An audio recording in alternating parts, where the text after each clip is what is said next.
성전에서 가르치다 다시 잡혀온 사도들이 공회 앞에 섰습니다. 그 자리에서 울려 퍼진 선언이 있습니다. 오늘 그 담대한 고백과 함께 서겠습니다. 사도행전 5장 29절부터 42절 말씀입니다. 베드로와 사도들이 대답하여 이르되 사람보다 하나님께 순종하는 것이 마땅하니라. 너희가 나무에 달아 죽인 예수를 우리 조상의 하나님이 살리시고 이스라엘에게 회개함과 죄사함을 주시려고 그를 오른손으로 높이사 임금과 구주로 삼으셨느니라. 우리는 이 일의 증인이요 하나님이 자기에게 순종하는 사람들에게 주신 성령도 그러하니라 하더라. 그들이 이 말을 듣고 크게 노하여 사도들을 죽이고자 할세. 바리새인으로 율법 교사인 가말리엘이라 하는 자가 공회 중에 일어나 사도들을 잠깐 밖에 나가게 하고 말하되 이스라엘 사람들아, 이 사람들에 대하여 어떻게 하려는지 조심하라. 이전에 듣다가 일어나 스스로 대단한 인물이라 하매 사람이 약 400명이나 따르더니 그가 죽임을 당함에 따르던 모든 사람들이 흩어져 없어졌고 그 후 호적할 때에 갈릴리 유다가 일어나 백성을 끌어들여 따르게 하다가 그도 망한즉 따르던 모든 사람들이 흩어졌느니라. 이제 내가 너희에게 말하노니 이 사람들을 상관하지 말고 버려 두라. 이 계획과 이 일이 사람에게로서 났으면 무너질 것이요 만일 하나님께로부터 났으면 너희가 능히 무너뜨리지 못할 것이요 도리어 하나님을 대적하는 자가 될까 하노라 하니 그들이 옳게 여겨 사도들을 불러들여 채찍질하며 예수의 이름으로 말하지 말라 경고하고 놓아주니라. 사도들은 그 이름을 위하여 능욕받는 일에 합당한 자로 여기심을 기뻐하면서 공회 앞에서 나가 날마다 성전에서 집에서도 예수는 그리스도라고 가르치기와 전도하기를 그치지 아니하니라. 다시 공회 앞입니다. 천사가 열어준 문으로 나와 성전에서 가르치던 사도들이 다시 잡혀왔습니다. 대제사장이 힐문했습니다. 우리가 예수의 이름으로 가르치지 말라고 엄히 명령하지 않았느냐. 그런데 예루살렘에 너희 가르침을 가득하게 하고 이 사람의 피를 우리에게로 돌리려 한다고. 그 추궁 앞에서 베드로와 사도들의 대답이 선명하게 울려 퍼집니다. 사람보다 하나님께 순종하는 것이 마땅하니라. 이 한 문장이 오늘 본문의 전부입니다. 나머지는 모두 이 한 문장을 위한 것입니다. 19일차에서 우리는 하나님 앞에서 옳은 것이 무엇인가를 묵상했습니다. 오늘 그 선언이 더욱 명확하게 울려 퍼집니다. 두 권위가 충돌할 때, 두 명령이 맞설 때 선택은 분명합니다. 하나님께 순종하는 것이 마땅합니다. 마땅하니라는 표현이 중요합니다. 헬라어로 페이타르케인입니다. 권위에 복종한다는 뜻입니다. 베드로는 권위를 무시하는 것이 아니었습니다. 더 높은 권위에 복종한다는 것이었습니다. 사람의 권위를 인정하지 않는 것이 아니라 하나님의 권위가 더 높다는 것을 선언한 것이었습니다. 이것은 반항이 아닙니다. 더 큰 순종이었습니다. 베드로는 그 선언 위에 복음을 다시 선포합니다. 너희가 나무에 달아 죽인 예수를 우리 조상의 하나님이 살리시고 또다시 십자가와 부활입니다. 오순절 설교에서도 미문 앞에서도 공회 첫 번째 신문에서도 그리고 오늘 이 자리에서도 베드로는 같은 메시지를 선포합니다. 장소가 달라져도 청중이 달라져도 핍박이 더 강해져도 그 핵심은 변하지 않았습니다. 너희가 죽였지만 하나님이 살리셨습니다. 이스라엘에게 회개함과 죄사함을 주시려고 그를 오른손으로 높이사 임금과 구주로 삼으셨느니라. 임금과 구주. 이 두 단어가 오늘 본문에서 새롭게 눈에 들어옵니다. 임금은 아르케곤입니다. 앞에서 이끄는 자, 길을 개척하는 자라는 뜻입니다. 예수님은 앞서가시는 분입니다. 우리가 가야 할 길을 먼저 걸어가신 분입니다. 그리고 구주는 소테라입니다. 구원자입니다. 앞에서 이끄시면서 동시에 구원하시는 분, 그분이 예수님이십니다. 우리는 이 일의 증인이요 하나님이 자기에게 순종하는 사람들에게 주신 성령도 그러하니라. 두 가지 증인이 있다고 했습니다. 하나는 사도들이었습니다. 눈으로 보고 귀로 들은 사람들이었습니다. 다른 하나는 성령이었습니다. 하나님이 자기에게 순종하는 사람들에게 주신 성령이 증인이라고 했습니다. 이것이 중요합니다.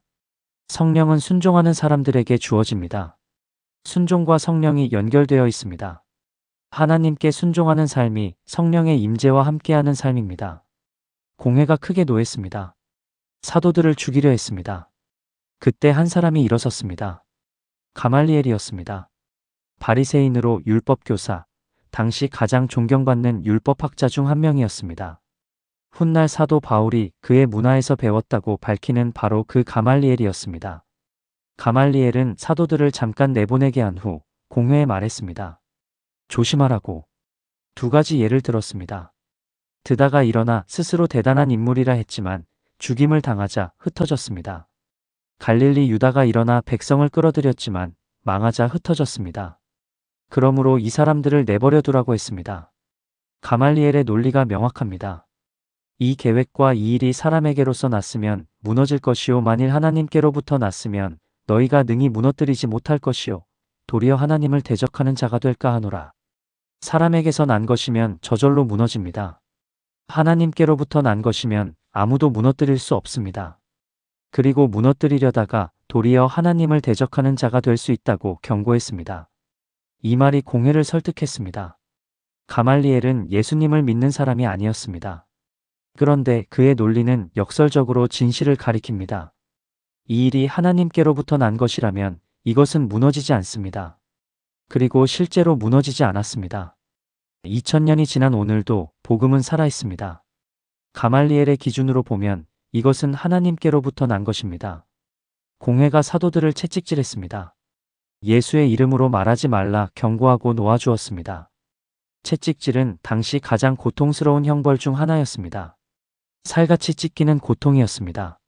그런데 그 고통을 받고 나온 사도들의 반응이 놀랍습니다. 사도들은 그 이름을 위하여 능욕받는 일에 합당한 자로 여기심을 기뻐하면서 공회 앞에서 나가 기뻐했습니다. 채찍질을 받고 나오면서 기뻐했습니다. 이것이 어떻게 가능한 일입니까? 예수님의 이름을 위해 고난받는 것이 합당한 자로 여겨졌다는 것, 그 이름을 위해 뭔가를 할 수 있었다는 것 자체가 기쁨이었습니다. 고난이 사라진 것이 아니었습니다. 고난을 바라보는 눈이 달라진 것이었습니다.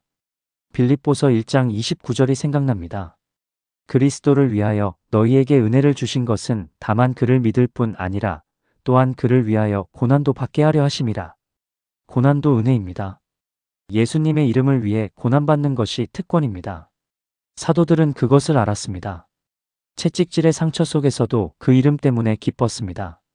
그리고 그들이 한 일이 무엇이었습니까? 날마다 성전에서 집에서도 예수는 그리스도라고 가르치기와 전도하기를 그치지 아니하니라. 그치지 않았습니다. 채찍질을 받고도 멈추지 않았습니다. 날마다 성전에서도 집에서도 계속했습니다. 핍박이 복음을 멈추지 못했습니다. 오히려 더 넓게, 더 다양한 곳에서 계속 전해졌습니다. 오늘 이 말씀이 우리에게 묻습니다. 나는 무엇에 순종하며 살고 있습니까? 사람의 눈치입니까? 하나님의 말씀입니까? 그리고 주님의 이름 때문에 어떤 어려움을 겪을 때 그것을 어떻게 바라봅니까? 사도들처럼 그 이름을 위한 것이라면 기쁨으로 감당하는 삶이 되기를 오늘 함께 구합니다. 기도드리겠습니다. 주님, 오늘 사람보다 하나님께 순종하는 것이 마땅하니라는 선언 앞에 섭니다. 이 선언이 얼마나 명확하고 담대한지 모릅니다. 두 권위가 충돌할 때 사도들은 주저하지 않았습니다. 더 높은 권위에 복종했습니다. 주님, 저도 그 선택을 오늘 드립니다. 사람이 두렵고 눈치가 보이는 자리에서도 하나님께 순종하는 것이 마땅하다는 것을 알게 하여 주시옵소서. 그 알미 실제 삶에서 선택이 되게 하여 주시옵소서. 임금과 구주이신 예수님을 찬양합니다. 앞서 가시는 분, 길을 개척하시는 분, 그리고 구원하시는 분이 우리의 주님이심을 고백합니다. 그 주님이 걸어가신 길을 저도 따라가게 하여 주시옵소서. 때로 그 길이 십자가의 길일 때도, 핍박의 길일 때도, 그 길이 임금이신 주님이 먼저 걸어가신 길임을 알게 하여 주시옵소서. 혼자 걷는 길이 아님을 알게 하여 주시옵소서. 하나님이 자기에게 순종하는 사람들에게 주신 성령. 이 말씀을 붙잡습니다. 성령은 순종하는 사람들에게 주어진다고 하셨습니다. 주님, 순종하는 사람이 되게 하여 주시옵소서. 쉬운 순종만이 아니라 어렵고 불편한 순종도 할 수 있게 하여 주시옵소서. 그 순종의 자리에서 성령의 임재가 더욱 풍성해지는 경험을 하게 하여 주시옵소서. 순종이 성령 충만으로 이어지는 삶을 살게 하여 주시옵소서. 사도들이 채찍질을 받고 기뻐한 그 장면 앞에서 오래 머뭅니다. 고난이 사라진 것이 아니었습니다. 고난을 바라보는 눈이 달라진 것이었습니다. 주님의 이름을 위한 것이라면 고난도 기쁨이 될 수 있다는 것을 그들이 보여주었습니다. 주님, 저도 그 눈을 갖게 하여 주시옵소서. 주님의 이름 때문에 겪는 어려움을 원망하지 않게 하여 주시옵소서. 그 이름을 위한 것이라면 합당한 자로 여겨진다는 것이 기쁨임을 알게 하여 주시옵소서. 날마다 성전에서 집에서도 예수는 그리스도라고 가르치기와 전도하기를 그치지 아니하니라. 그치지 않는 삶을 살게 하여 주시옵소서. 핍박이 있어도 채찍질이 있어도 그치지 않았던 사도들처럼 저도 주님의 이름을 전하는 것을 그치지 않게 하여 주시옵소서.